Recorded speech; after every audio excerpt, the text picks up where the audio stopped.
Hello, everybody, and welcome to the 35th episode of Puck Witches, a vibes-based podcast where we yap about all things hockey. Today is June 20th, 2025. I'm your host, Saint, and this is my partner in crime, Champ.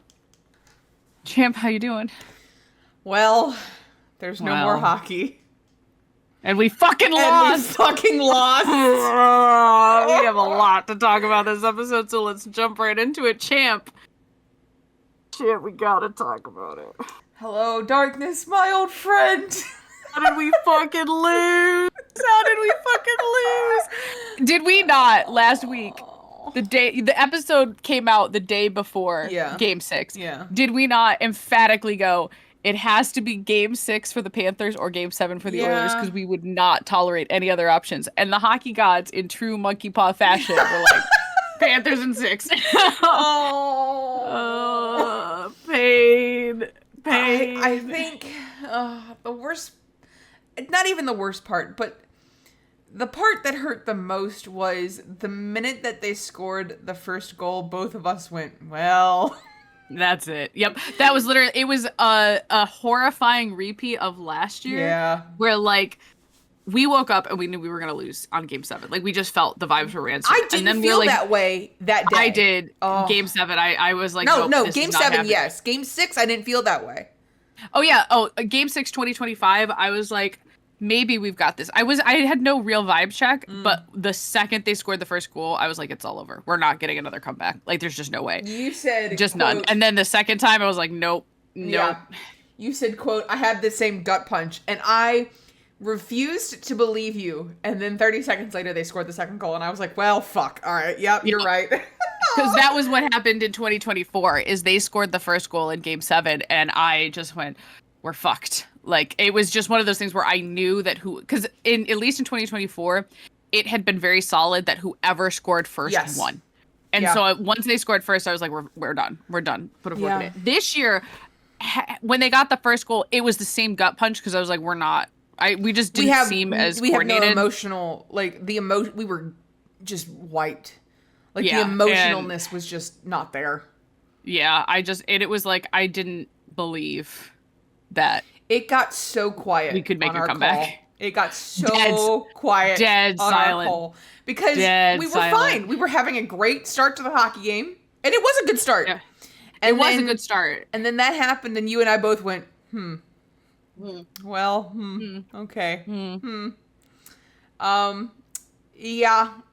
This episode, if this episode was last year, I don't think we could have recorded it. That just shows how much we've grown as hockey fans. But we did both go, do we have to? Oh my god. It's fine. And Connor McDavid said it best in that last year they were heartbroken and we were heartbroken. Quite literally gut punched. Last year was like it was the gut punch. It was so distraught. Yeah. And this year, it was more anger. Yeah, because you could tell they weren't playing right. And now they've talked about it where, obviously, losing Hyman was the biggest blow to, if we had Hyman, I do think we would have had a little bit more luck. And I don't want to say that as somebody who's like, well, if Thatcher Demko had been in net all for the Canucks all last season, we would have won the cup. No. It's Hyman would have, A, he's the vibes guy, right? And B, he is the net presence that we just didn't have. And the Panthers are great at blocking out net presences. Yes. And then they screen their own guy, but not in the way that the Oilers screen their own guy. So, like, it was different. That and Eki was being back, and I love Eki. Yes, we have to, and I adore Eki. He's one of our best defensemen. Mm-hmm. It was that it threw a wrench in the duos that had worked. Yeah. The problem was that we had to put Eki in because even if we didn't, even if we left the lines the same, right? Because like everything was working on those lines.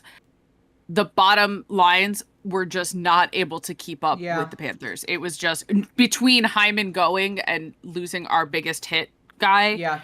And then it just was not. I also And think we still might have lost even if everything was the same. Oh, yeah. It's just that like those did not help. I think Eki was still, you can tell he's still incredibly hurt. And it's apparently a groin injury. Also, Ryan Nugent-Hopkins, broken hand. Like, I'm pretty sure the entirety of playoffs is what that they said yesterday, but I could have been wrong. Yeah. Which would make a lot of sense for how he had been. I mean, he was still great. That's what, like, overall, like, not in individual performances. I do think that the hit where he went into the boards in Dallas maybe, like, seriously aggravated it.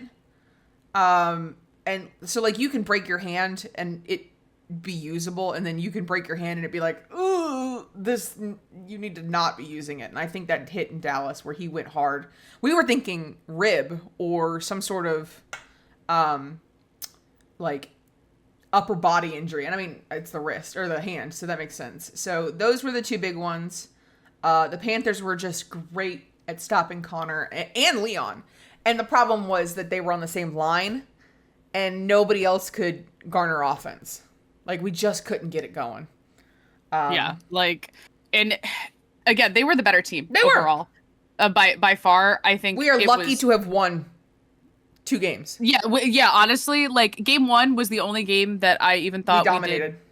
Decently well at, and it gave us too much false hope. Fuck the Oilers for that. But like, experience Oilers hockey. I think I just don't know. And everybody can blame the goaltending, and our goaltending isn't great. Yeah, I don't agree with Bowman's assessment that like the defense doesn't need any work. No, it's Nurse. You've got to get somebody who can work. Nurse needs to be 3rd D, and he needs to be basically saddled with a babysitter. Yeah. Like, you have to find some, because everybody else I think is fine. I like Wallman. Klingberg's good. Klingberg's good. I think maybe like got screwed over a little bit. Like not wrong. Yeah, wrong hand. Yeah. No, it was the fact that he kept getting like boxed out by the fucking ref, and then he got punished for it, and like by being benched. And I do think that, you know, his numbers weren't great, and it's a different play style.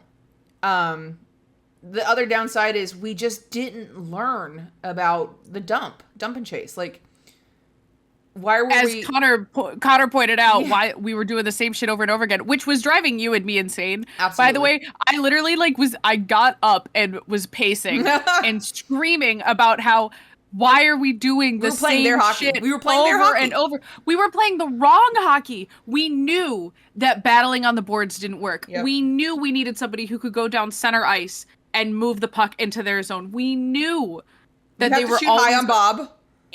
We knew we had to shoot high, and we had nobody there on the rebounds, which is where Hyman was really like.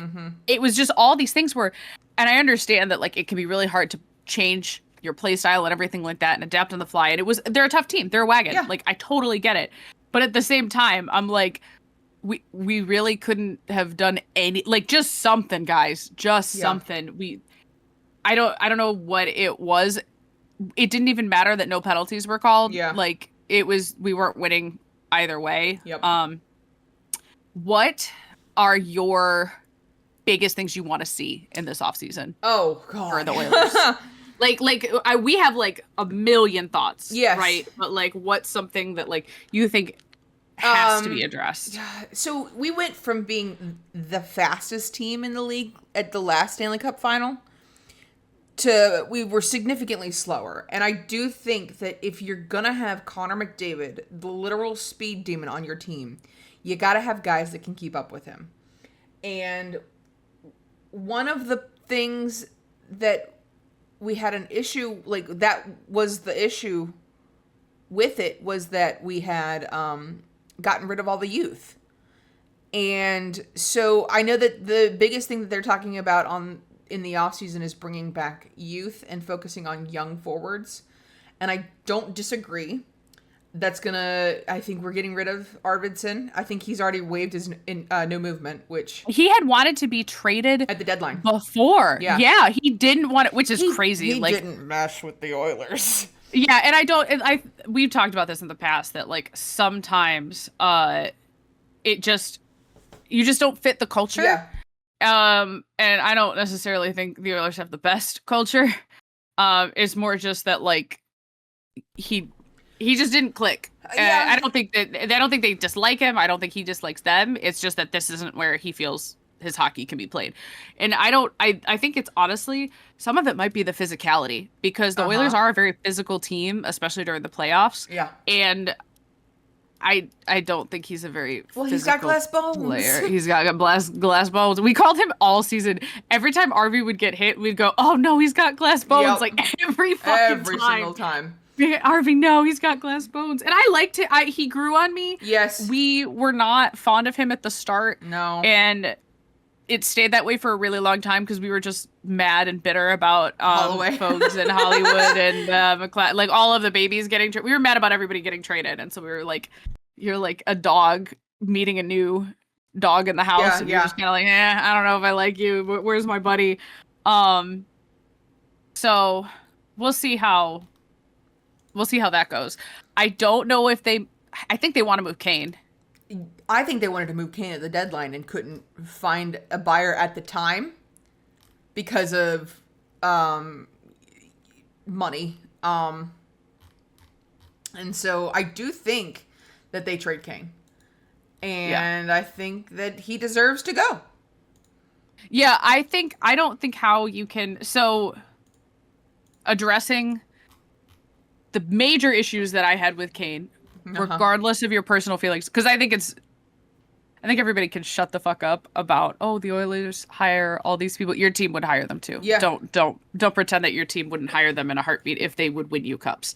Like you don't get to be special about it because it was almost it was almost you. It was almost you. It was there, but for the grace of God, I think every hockey fan needs to realize that their team will almost always put winning above everything else because that's the culture that hockey is.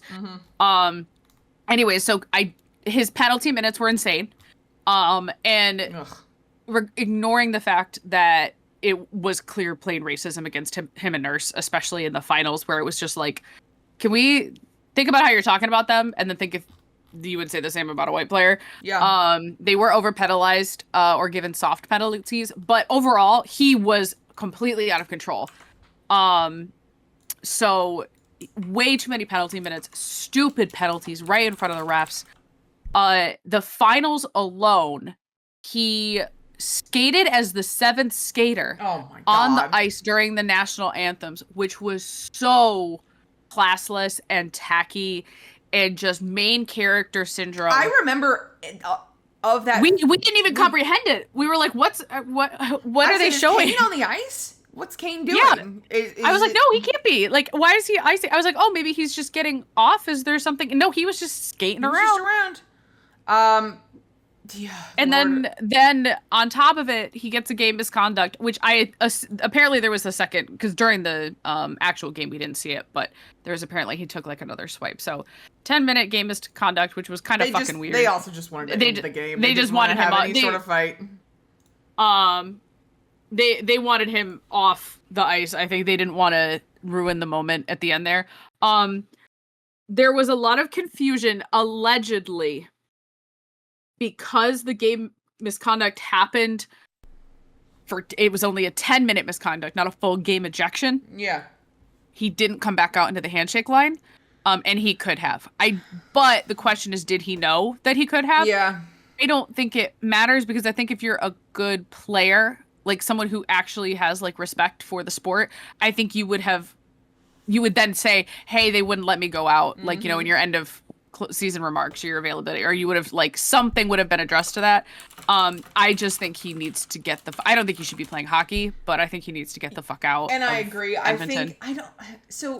And this is pure parasocial. I think RV came in with a different mindset of what it was going to be like and couldn't get into the vibe. You remember that one video of them trying to drag him into the center of the line and he looked like he just didn't want to do it? Hyman and I think Janmark were like, come on, let's go. And he just did not look impressed. And then Kane is Kane. So I do think that there was some not great vibes there. But, there's a lot of players in that locker room that are very eager to accept new players. And if I read the Vasily Podkolzin interview today because I just needed to cry, I guess. And, yeah. So self-harm. Self-harm, yeah. Center ice. And he was talking about how he didn't expect to come in and really succeed because he just didn't know what to expect. And the Canucks didn't really grow him at all. And he came in and they really took him under his wing. And the same thing goes for Cappy. The same thing goes for Calvin Pickard. And now that I'm thinking about it, those were all of the three that were in Dry's post, the new little polycule. So I'm like wondering, there's so many, like, there are so many players in that locker room watching from the behind the scenes on Oil Drop and just seeing their interactions that they do care about each other. And then some of them did not get included in stuff. And Kane and Arvey were two of them that did not get included in stuff. Yeah. And like Kane also was like real, like kind of rude about the Pink Pony Club, like being their victory song. Like, you know, basically as long as I don't know, he just doesn't seem to fit the vibes. Yeah. And I would, like, if we recall last year, him and Corey Perry were pissed off at each other. I felt like, you know, like, when two people at work are in a fight and you have to pick a side, and it's like, I don't really love either of you, but I'm gonna pick Corey Perry every time. I need everyone to understand. I need everyone to understand that Saint Astra this week went, oh, Corey Perry, we have to keep the old man. He's my old man. And I went, who are you? Because when we first got into hockey and you started learning the lore of Corey Perry, which he is still cursed. We got to get him an Etsy witch. We got to get him an Etsy witch. And also, like, I don't know what the fuck else is up with him. Not necessarily. He's cursed. He's got to figure that shit out, like, and then whatever. He's got his whole out there. But for you to go, absolutely not. I will keep Peepaw. We will be fine with Peepaw. At 40 years old, he was the only person doing anything. Well, and that was the thing, is like, he obviously still wants to be there. Yes, I think it's kind of telling that he could have stayed. Yeah. He could have left last year after we lost. He could have tried to go to the Panthers. Yeah. He could have tried to go to like Lightning. He could have tried and like tested the market. And he really believes in this team. Yeah. I think having that belief that we can win the cup is so valuable to the team. Yes. Because you can tell that there were certain players on the team that did not believe. Yeah. They were there and it was free fucking skate day sometimes. Yeah. They didn't feel like we could win. They had given the ghost up before we'd ever really lost. Losing and you game could tell. 3, I think, really solidified it. You know what I mean? Is we got to game 4 out of pure spite. We won game 4 out of pure spite. Mm-hmm. And then they get to Edmonton and they completely fall fucking apart in game 5. And that was the moment you and I both went, oh, we might be in trouble. Yeah. It's just one of those things where I do agree that there's a lot that needs to be done. I will never not be mad that we got rid of so much of our youth last year. And I think this is also because it's Jeff Jackson and it wasn't an actual GM. Now, don't get me wrong, I don't want Ken Holland anywhere near contracts ever again with the 80 bajillion no movement clauses. Yeah, Jesus Christ. Stop giving bottom 6 players fucking no movement clauses. Yeah. Are you on crack? Like, but I do think that he made some calculated moves and the summer of Jeff did not pay off. And I do think that, which is unfortunate, I still don't know why Nobby and Jeff Skinner don't get along. I am not surprised if Jeff Skinner leaves the minute that UFA starts. I think that I hate losing him because I love his vibes, and I think that he was underplayed and underutilized, but I don't blame him for getting the fuck out of Dodge, and I hope he goes, if he doesn't stay with us, I hope he goes somewhere maybe he goes where to he's appreciated. Maybe he goes to the Sharks, and then he can have the Whimsy there. Yeah, I would have cut, but I have his fucking jersey. Yeah. Well, don't worry. The Sharks are more likely to get there than the Sabres. That's true. But I think he's gone. And I'm not mad about it. I'm sad because, again, vibes guy, but not terribly upset because we didn't get to be attached to him. So we looked at the roster, right? Like, what's the current Edmonton roster? Because there's basically who I would protect is Brownie! You need to resign Connor Brown! Connor Brown! Connor Brown! It's already the 20th! I'm gonna crash out! Resign Connor Brown! What is wrong with us? He's only 31! He's a baby! He's a baby! I don't care. If you get to pick one player, it's Connor Brown. It's Connor Brown. I know that hurts. And I know that hurts for you because of Janmark. Yes, and I love Yanni. I love Yanni. I have to pick Connor Brown. Yeah, because he's got that dog in him when he needs to. He's one of those guys. That, I definitely think he's gonna give even if he can't make the shot. Mm-hmm. He's fast and he's gonna fucking try. And I do think that the concussion is still affecting him. Yeah, I think he needs some rest. Yeah. I think he needs aligners that match up with him. I don't know why we're fucking dick riding for Trent Frederick. Why are we giving that kid? Youth. I think it's youth. I don't think his contract's going to be expensive. I don't think it should be 8 years. But that's my thing. Why are we doing 8-year contracts? This is what I'm saying is I was fine even with the amount. It was the 8 years. Yeah. And if it's 8 years, then you better not give him any no movement clauses. Yeah. Maybe 2 years, but then that needs to go away. To restrict. You could even do restricted. Yeah. Or partial, I guess it is. They also will do, you have, you can do it in reverse, but you can pick the first 2 years of your contract, you have no movement clause. And then the next 2, it's partial. And then the next 2, you add, every 2 years, you add teams that you're willing to be traded to. Yeah. Or reverse, you have more protections as time goes on. But I don't think that's very common. Philip, I don't have. He's young. Philip is young.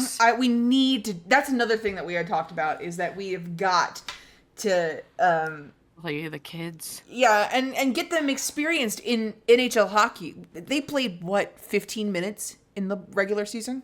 Yeah, and I don't think you don't want to overdo it until they're ready, because then they're gonna suffer. You can't, because that's what happened with the Pens. Is they were lighting it up in the NHL for a bit, but they really weren't 100% ready. And it was just fun to send them up, but then it totally threw up their AHL season. But you have to get them some experience. Pens did it Pens did it a little aggressively. I don't think that we necessarily need to, but I would like to at least Philip to be ready by next year, if he's just 4C. For playoffs, at least. I mean, or Savoy, because Savoy is not small. Yeah, but he's not that young. He's young. Don't get me wrong, but it's not like he's 18. Yeah. Okay, he's 21 years old.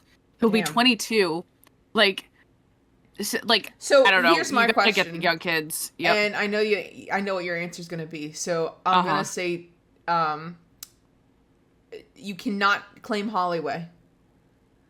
But who would you have kept in last year's trade? This is tough because we traded a lot. We did trade a lot. So going down the list off the top of my head, I really missed Cece's penalty kill. Jeez, nothing else was worth it. Cece, you get 5 minutes a night. You get 5 minutes a night just for the penalty kill. We do 11-7, and you get 5 minutes a night. Yep, and I don't think that I would have kept Broby because I don't think Broberg didn't want to stay. It's the same thing as Arby. He didn't want to. Yeah, if they want to, my thing is if a player wants to go, let him go. Yeah. Don't keep people because they'll never play for you well if they don't want to stay. I have Hollywood. I have an answer. Is it? Fogel would be the only one that maybe Fogel. Wrong. But he hasn't really showed up. He didn't really show up in the Kings. Fogel apparently is super wishy-washy. Yeah. Hot streaks. I loved him in our finals because he was one of the few that was able to get in Bob's head. But I was upset at the time. I don't really know Clowder. Ryan McLeod, come on down. Really, you would have picked Clowder? Yeah. if I would have obviously rather my number one is Hollywood. Hollywood. Yeah. Hollywood? Oh, I can't say it. Holloway. Yeah. That's my number one, and I will always be hurt over him being traded. I know he's hurt over him being traded. The Oilers are working to extend Corey Perry and Connor Brown per David Pagano. Oh my god! He Oh says Connor my Brown god! played through the finals with a fractured toe. Who? Connor Brown had a fractured toe during the finals. Oh, Connor Brown. I mean, I fracture my toe every other 5 minutes, so I know how much that hurts. I thought you were gonna say so. Stop being a bitch. Well, that also, because you can still walk on it, but that sucks. I thought, and plus he's still getting over concussion. And I guess for ice skating, it's a lot harder. Anyways, oh, thank God, I'm actually gonna start. One thing y'all need to understand is you can't trust what you're reading. No. If it's not coming from from Friedman, yeah, I was gonna say. Shut the fuck up, because we've had Saravalli was the worst. Saravalli was the worst. There's Josh Yeo.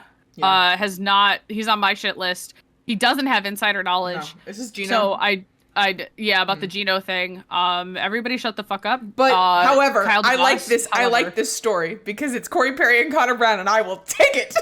Yeah, I will take it. As long as there's rumors of them being re-signed, I will happily just listen to said rumors. I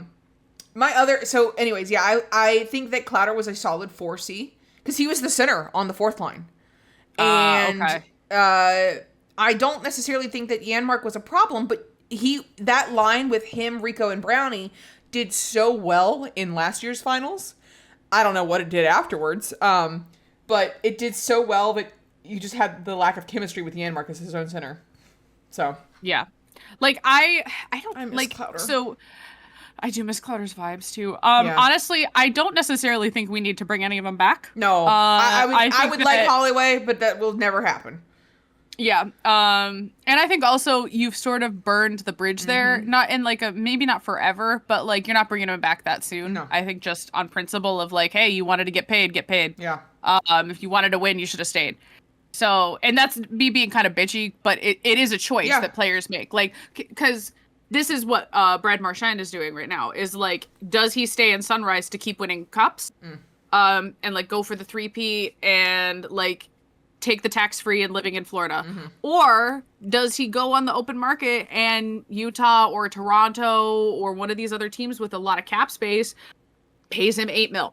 Yeah. And he doesn't, do you get paid or do you want to win the cup? And I think there's Corey Perry's doing that where he's I want to win the cup. I'll take $1 million. It's just, I don't know. I'm just sad. And I will be sad for a while. I'm not as sad as I was last year. You know what's interesting is last year we didn't talk about hockey for a solid week after after we lost. Oh, it was just too. It was too raw. It was so. We were so upset because obviously that was our first ever experience going all the way. And it was our first year. Hockey. We really thought. However, this year we're just okay, but how are we going to be better next year? And I think that also shows how much we've grown. Because we could be miserable. We could be miserable, but instead we're the other thing. Chris Knobloch, I love you. First of all. Sorry, I'm yapping extraordinarily much the last few podcasts, so I apologize. But I've got a lot to say on this one. Chris Knobloch, Paul Maurice, you're a little bitch. Oh. And denies Rob Rinmore the chance to be in the handshake line despite the fact that he's a former player and thus had a lot of feelings tied to this. Follows Maurice's lead. This is totally an omega beta, alpha beta thing where the alpha is, Chris Knobloch goes, no, we're shaking hands. Get fucked. It just made it extra funny to me because he's such a teacher. Yeah. He's not gonna make a big show of it. He's just gonna be no, I'm going to go down and shake hands because that's what you do. Yeah. I'm so glad. We need to keep him. The fact that he's a rookie coach, objectively, he's only been head coach for 2 years. He's won more games than any other coach. like in 2 years, he got us to the Stanley Cup Finals Twice! 2 years in a row. Are we out of our fucking minds? Anybody who's saying to trade Chris Knoblauch needs to have their head examined. Them and the people who think Bouchard is not an elite defenseman. You're all just dumb. So keep Chris Knoblauch. There are some open coaching positions. Yes, and I've seen that one of them is tempted to go to Dallas. Yes, his assistant coach. No. Yeah, some of the Oilers coachings are up. So I think you let Nobby pick some people. Like, you kind of owe him that of like, hey, he's really put in the fucking work to get us here. Let him make the team that he needs to make. Like, I mean, we'll talk about it in the offseason a little bit with like the Pens when they start making their moves, because we've got, a lot of young. We've got a new guy who he was the guy who'd won the Calder Cup with the Hershey Bears back-to-back. And they're young. Our coaching staff is all under 50. Yeah, I believe now. And I like that. I think I think you need new blood. Mm-hmm. So I'm really excited to see how the Oilers handle that. Stan Bowman, I think, first of all, I hate him, but second of all, you have to go with the analytics. You have to. That's how the Panthers got where they are, is analytics. And that's how the Stars got where they are too. The Stars are very analytics forward. And have they beaten us? No, but we have Connor McDavid and Leon Draisaitl. Yeah. Like, okay, like we have like, and for some reason Stuart Skinner turns into he hates the color green or whatever. Yeah. I don't know what it is, but he's a bull. He's a bull. He's just colorblind bull. But like whatever, it works. So it does. You've got to go for the analytics. You've got to. Just got to, please, for the love of God, stop handing out the no movement clauses. Let Nobby get some people in. I don't know how I feel about Paul Coffey. I know he's like a fucking legend. I'm still kind of mad at Paul Coffey, and I will probably be mad at Paul Coffey because of Nurse Kulak. I don't necessarily. How many fucking times did we have to play that pair? I don't necessarily think that it was his fault. You know what I mean? I don't know. That's the other thing is we aren't privy to these kind of decision makings. Who knows how much of it is them having their hands tied to each other? Like, who's really in charge of this and this? I would love to see new blood for the penalty kill or power play units. We can't have Connor on the penalty kill.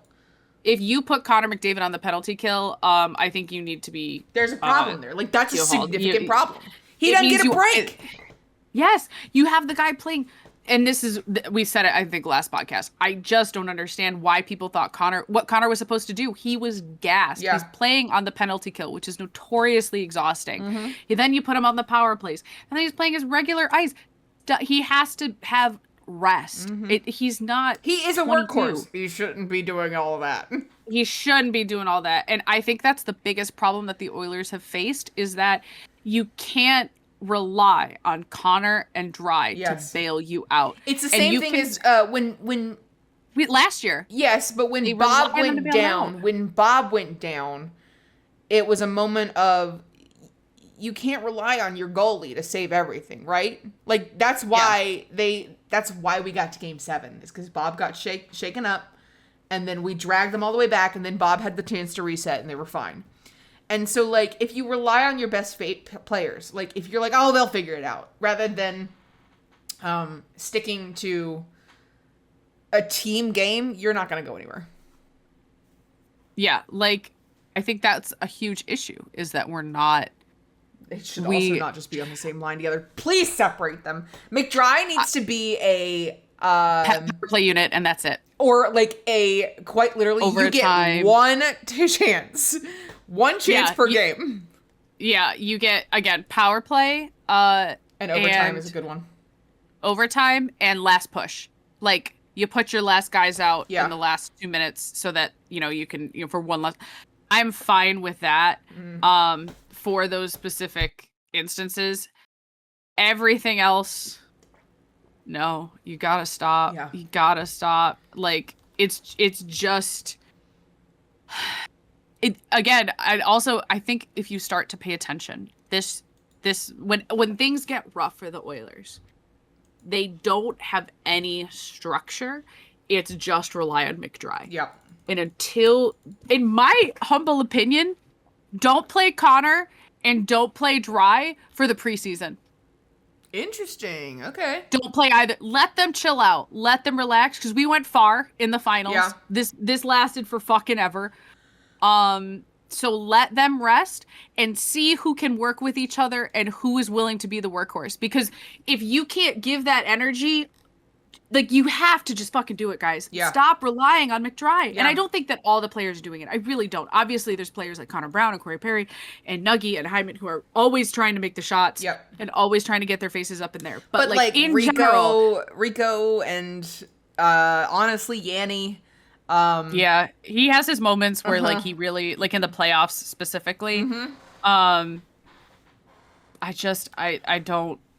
don't get why. I think the coaches also have to address it, of being like, guys, you have to pretend you're 1C. You have to give 100% in the regular season and then 120%. Well, it's like that thing of, do you even want to be, like, do you really want to be here?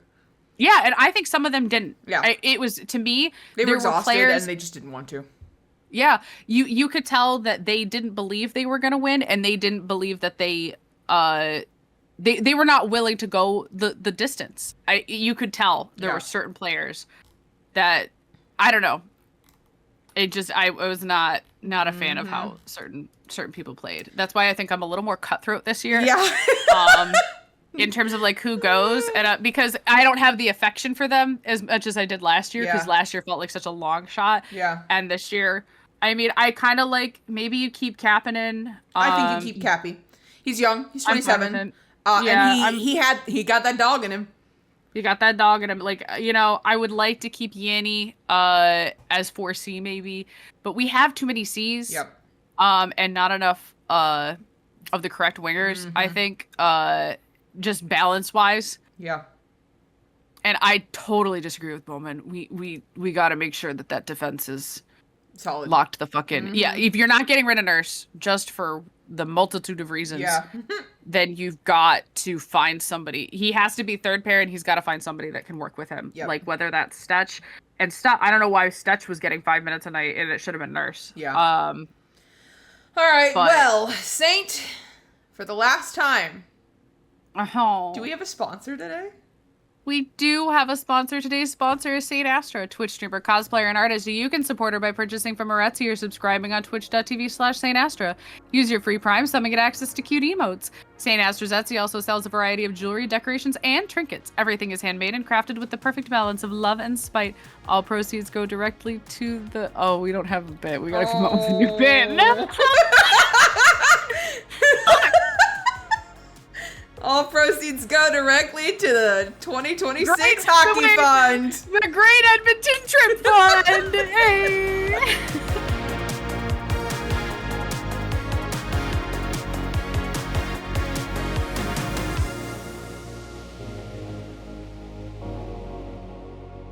As we get into this, let's take a look back at the 2025 hockey season.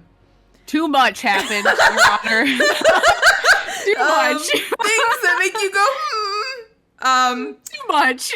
The first thing that we are going to talk about really quickly is the coaching chaos. And you and I have talked about this extensively on this podcast, but like, holy moly, it was such a weird year. Jesus Christ. Nobody, you know how that one year nobody had any captains? This year, nobody had any fucking coaches. Like, what it started with Jim Montgomery with the Bruins. Yeah, that's when we should have known. The Bruins were the catalyst for everything this year. Like, the Fates, like, fucking, oh my God. The hockey gods went. Hockey gods, because they're an OG6 team. The hockey gods went, they like this team, we're gonna make them suffer for it. And truly, we were punished by the hockey gods. Fuck you, hockey gods. Meet me in the pit. You have a summer we're beefing with you for the summer. Literally. So they have a new coach in Marco Strum. He's the new, Which I'm he not was a head really coach for the affiliate. I don't know how that's gonna go. Sure, we'll see how it goes. We're kind of pissed with the Bruins because of obviously how they handled fucking Marchand. The Ducks have a cover-up coach. That's great. The Ducks culture gets worse. Of course it does. Chicago has Jeff Blasil. He was an assistant coach for the Tampa Bay and the Red Wings and blah, blah, blah, blah, blah. Pete DeBoer is, that one, I think, takes the cake. Like, Monty was wild. The Monty was wild because it was one of those things where it was like shit was just happening in Boston. Like, how do you go from being like President's Trophy winners to firing your coach in 2 years? And then he was also probably poached from the Blues, but it wasn't actually a poach, but it almost assuredly was like a poach because he got fired. He got fired, so it wasn't a poach, but it was kind of a poach. But Pete DeBoer being fired. Mike Sullivan, we like that was a shock because I thought that they were gonna. I wanted it to happen. Contract. I thought they were gonna let him go the whole contract, but you were right. Pete DeBoer was the true wild. You did that to yourself. Yeah, like, and after getting to the Western Conference Finals, like that's incredible. And then he shot himself in the foot. So honestly, that's I think the craziest. That may have been the craziest coaching change the entire season. I do think Sully is a big one. And I do think Rick Tichet was a big one. Because they were... I'm not necessarily surprised that... They were both of the ones that were like, okay, we're gonna mutually do this. And so I just... Sully's on now on the Rangers. That's gonna suck for you. And then Rick Tichet being the Flyers. That's gonna suck for you. Dan Muse, you have some, thoughts about him, but we don't know. We'll see. I do like that they're hiring young. That I will say. I wasn't necessarily a huge fan of his culture thing, but hockey culture is fucked up in general. Yeah. But like, I think that my thing for the Penguins is that the core is still there, and Sid's not letting no coach fucking boss him around at his big age. Like, you know what I mean? For the Penguins, like, for Team Canada, he wants to win. He always wants to win. But, like, it's just the Penguins. He's not going to let some fuck ass. So I think that I'm excited to see the possibilities because it is completely open. All of these changes mean that I cannot wait for next season. Oh my god, I miss hockey. We also had some major trades this year, and I don't even have a list. The biggest one is obviously going to be Brad Marchand. Will never not be. Mikko Rantanen, those Mikko two. Rantanen, that's a massive one. Jacob Trouba, that's another big one. I mean, just because he was a captain. The captain's death knell this year. We had Steve Stamkos. This was last summer, but like Steve Stamkos moved from the Lightning to the Preds. Yeah, it was just death. And then the Boston Fleet doesn't protect their captain one's a big in one. the PWHL. Yep. Fucking give me back Hillary Knight. What is it with Boston and stabbing their captains in the back? Yeah. Holy fuck. So we had that. It was a weird those were season. It's been a weird season. Very weird season. When my coworker who has known about hockey his entire life because he's a hockey player goes, it's a weird year.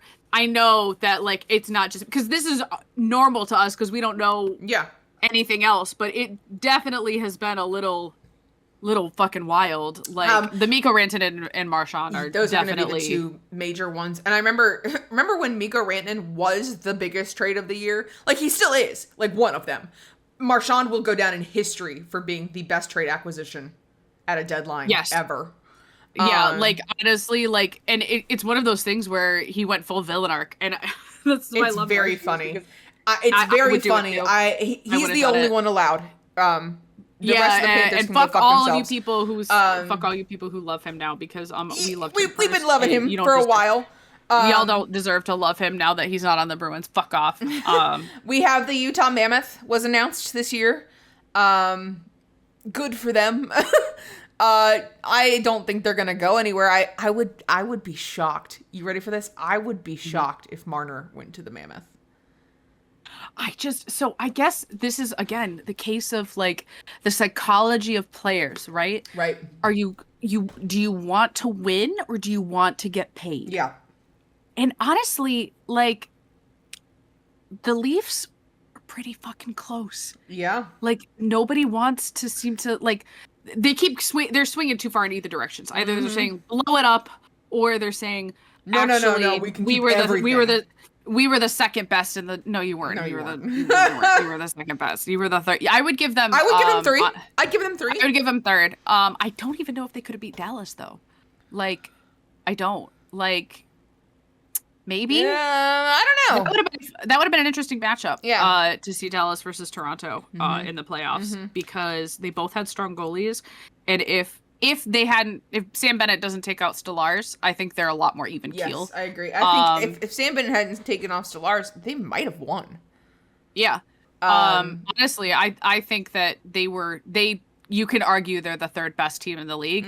And I think that's why it's shocking that I understand why socially that like Marner doesn't want to stay because he's so hated. Which is ridiculous. But like the cap's going up. Yeah. Like I think that I don't know. I think if Toronto wants to win, you don't get rid of 190 point score. Yep. Like he consistently gets 90 and 100 every year. Like they needed defense and they needed some better bottom 6. Yeah. That's what they needed. That's all they needed. It's the same problem the Oilers have. Yeah, like the Oilers they have good goaltending. Like I wish we could have gotten Stolarz. Yeah. Chicago, can you give up one of your 8 fucking goaltenders? Yeah. Like for real. Stop hoarding them. It's weird. Like I know it's just weird. Is it Yeserman? Who's the whatever? Weird. I don't know. All goalies on the ice. Let them go. Like, what if you just dressed 8 goalies instead of? That'd be very funny. Another crazy thing that happened this year was 4 nations facing off. That fucked us. That we used up all of our hockey karma for 4 nations because I said if Canada doesn't win on a McDavid game-winning goal, I'm gonna kill everyone under the sun. Also, they for what it's worth, that was much needed for the time. That truly changed the face of Canadian politics, and I am not exagerating in any way, shape, or form. It was so needed at the time. That was a timeline. So you know how like Brad Marchand being traded is a timeline divergence? That was like a timeline divergence. We are living in a different reality because we won 4 nations. And honestly, if that's what it took, like if that's genuinely what we got out of this hockey season, okay. You know what? I'll take it. Some outside of the hockey world, that was more important. Yeah. Okay. It was. I think I was more into 4 nations than I was some of the playoff games. I agree. 4 nations was ratched the fuck up. I wasn't expecting it. I was expecting it to be kind of boring. It was supposed to be chill, and it went feral. It was so good. The 4 nations facing off. Will never die. We also had Ovi and Sid both breaking incredible records. Ovi broke Gretzky's record of points. Goals. And Sid broke the points per game per season. 20 seasons, that's And so incredible. now I need him to do it again. Break his own record, baby. Yep. And Ovi now, for the next season, every goal he scores is setting a new record. Yeah, that I think he gets crazy. Is he already past 1,000? I don't know. No, it was 800 goals. It's like 800 something. Ovi, you want to get past 1,000? That'd be really funny. I think that'd be really funny to beat 1,000 goals. I don't. Do you ever think? Well, in our lifetime, do you think we see that again? Because how many? No. 20. Well, I mean, I'm not fucking dead here. Like I got at least 30 years in me.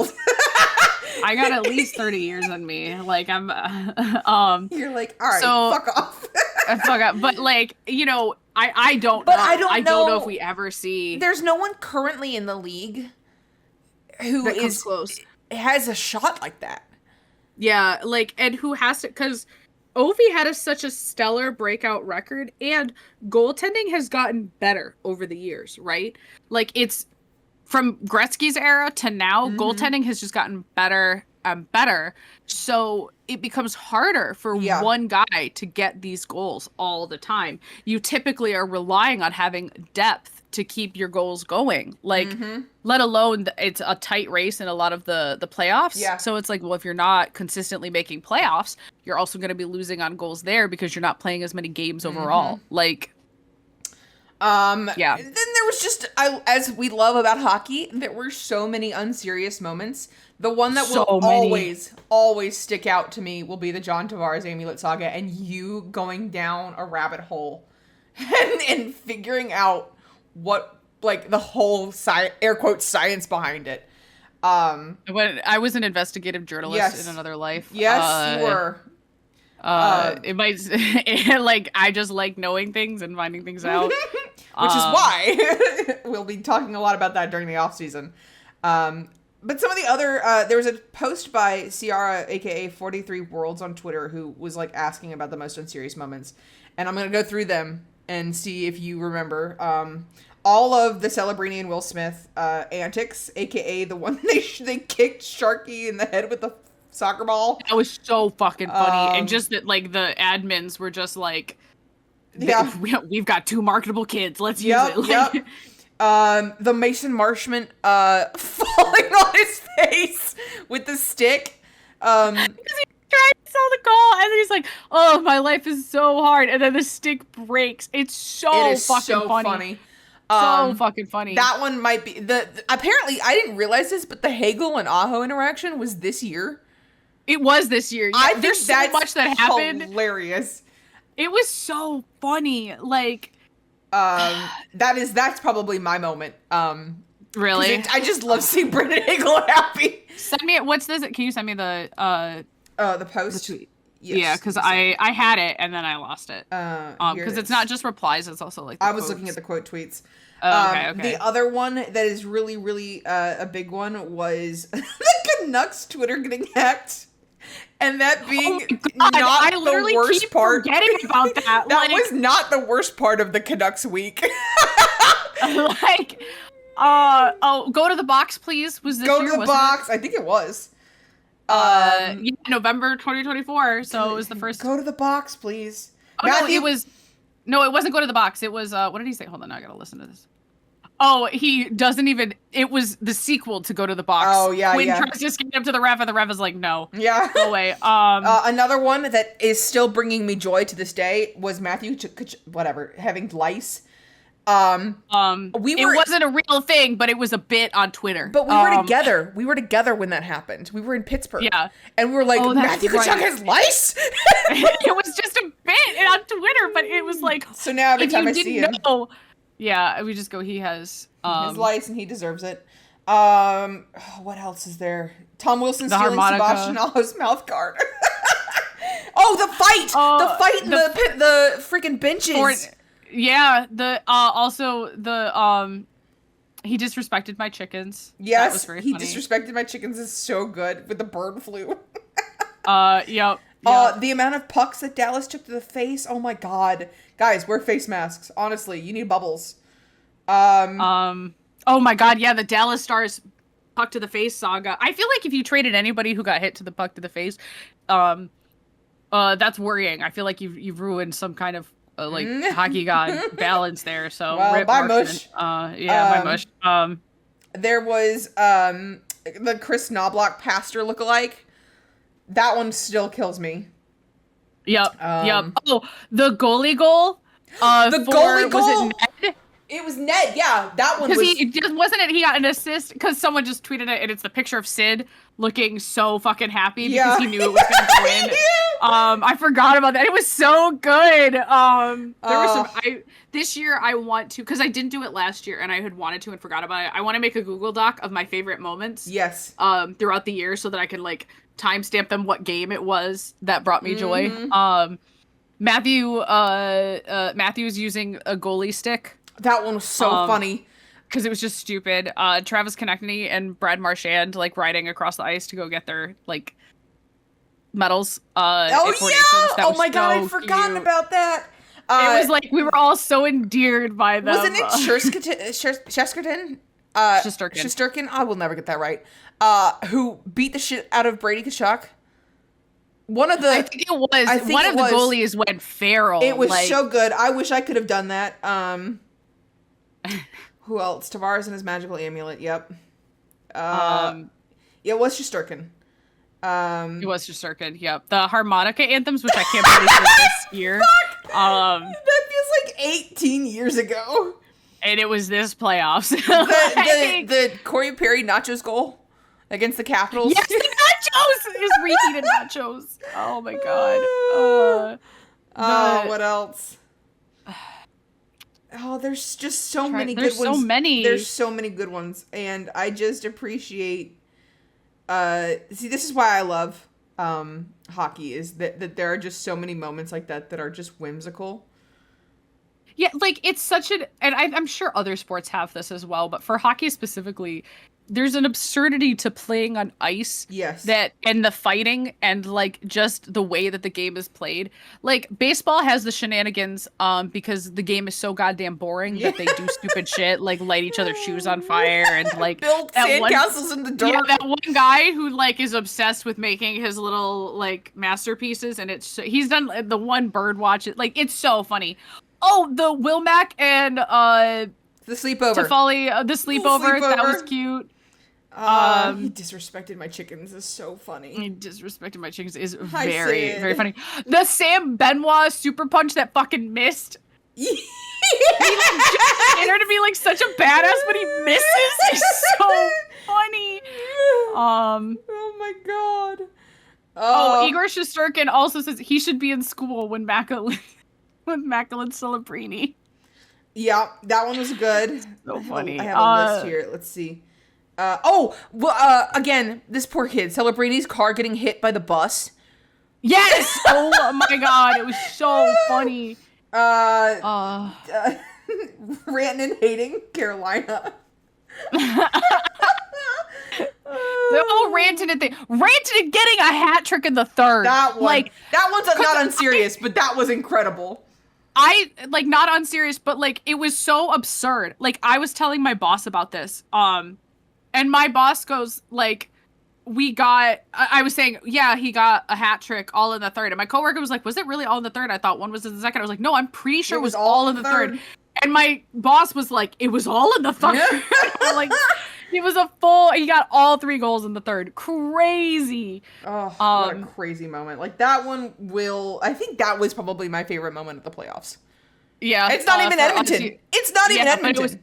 We became, like, you know how we agreed when we first started hockey that we would pick one per conference, and then we enabled each other into one per division. Yeah. Central Division, the Stars were always, like, if they weren't on so late, I would be a Stars fan. Yeah. Like, oh.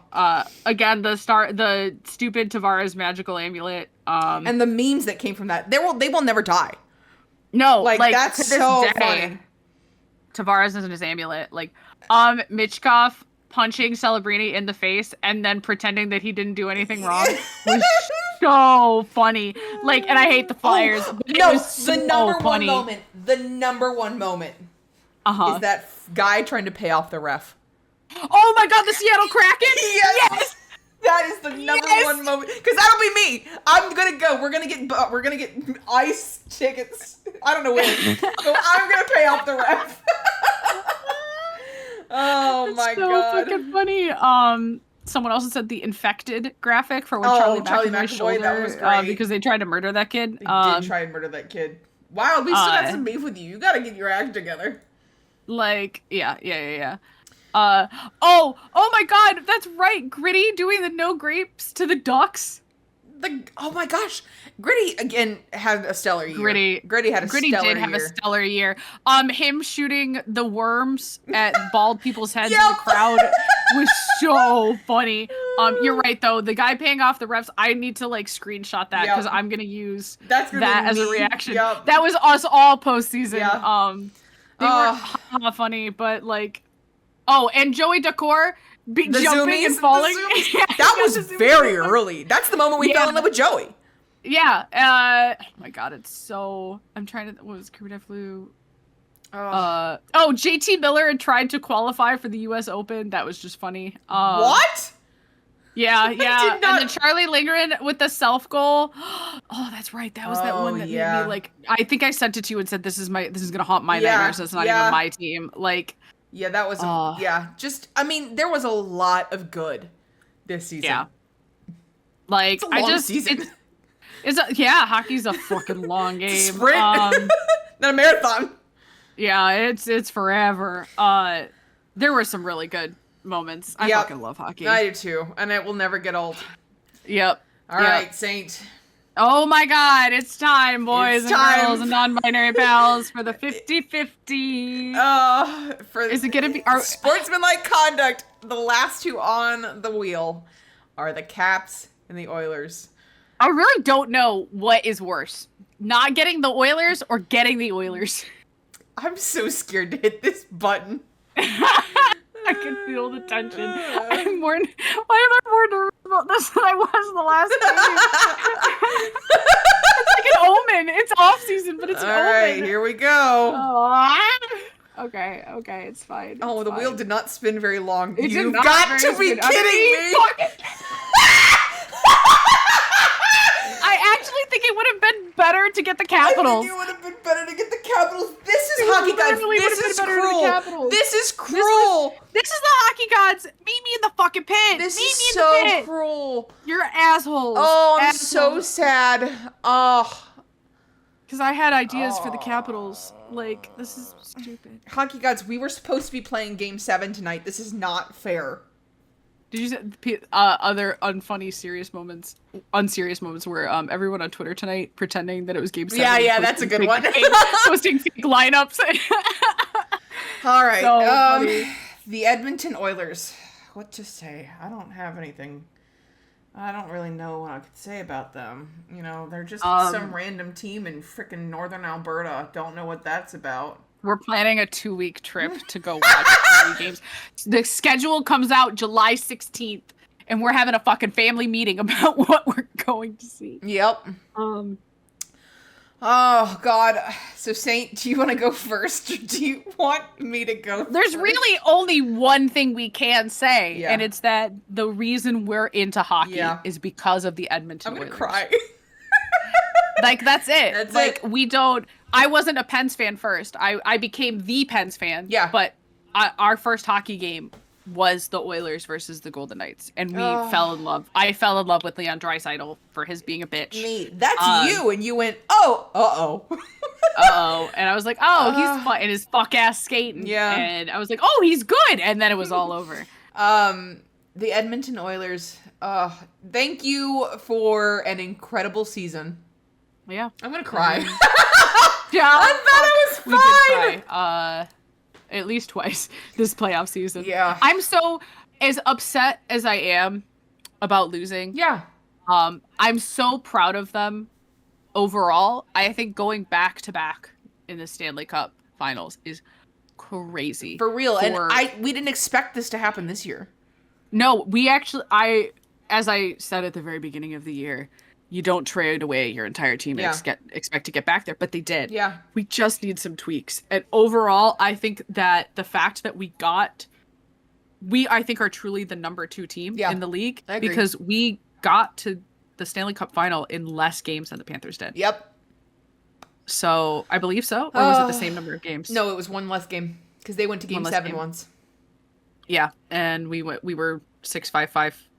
So I will never not be thankful for it getting into a sport. For one, I felt such a sense of camaraderie with the Oilers Twitter.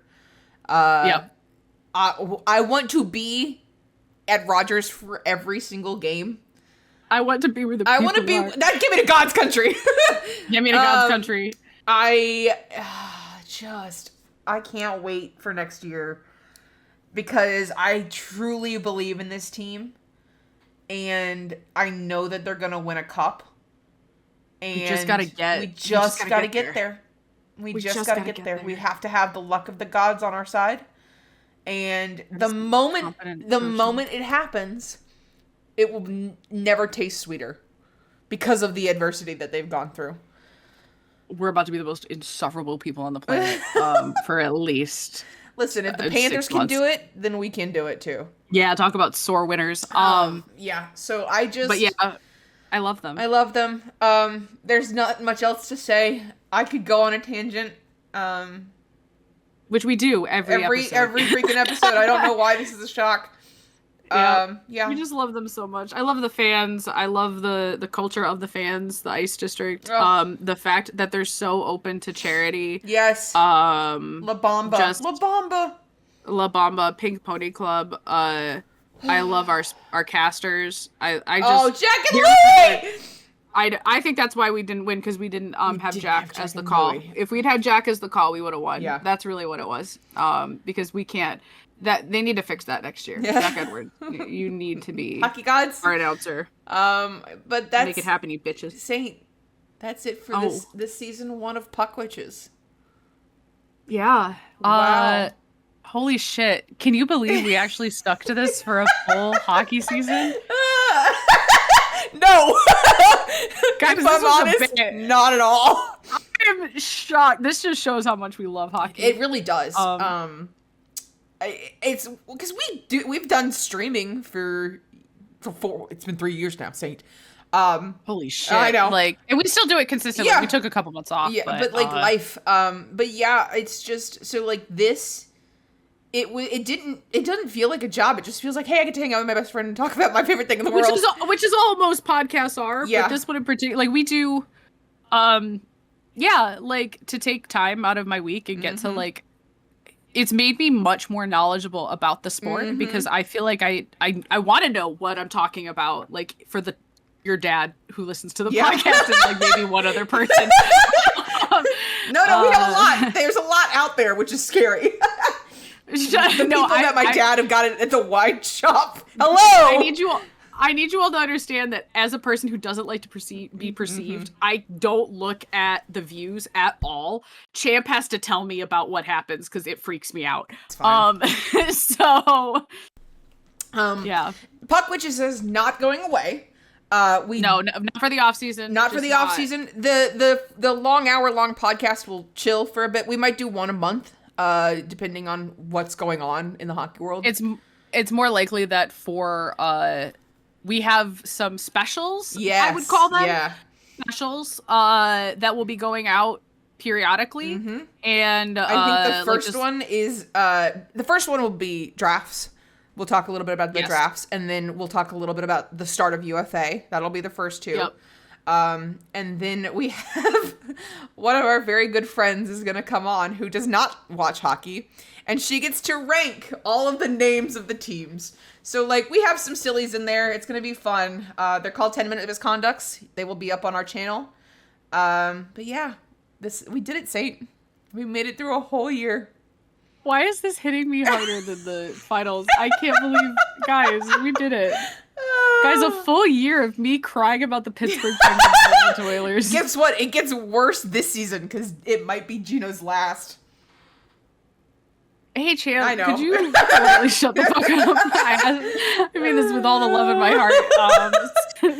Stop talking. Okay, yeah. But yeah, that's gonna be it for us, gang. For now. Saint. Oh.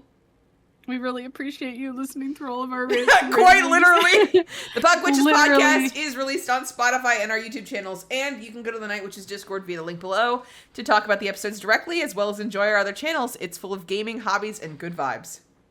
Sometimes we record these episodes live on Twitch, so make sure you're following us there. And if you want to support us with a Twitch Prime on either or both of our channels, you get access to cute emotes and extra channel points to prank us with. If you enjoy this podcast, don't forget to subscribe so you never miss an episode, and follow us on Twitter and Blue Sky for updates. And lastly, don't forget to support the St. Astra Edmonton Trip Fund by checking out St. Etsy or subscribing on Twitch. We love you all and hope the hockey posties. The hockey off season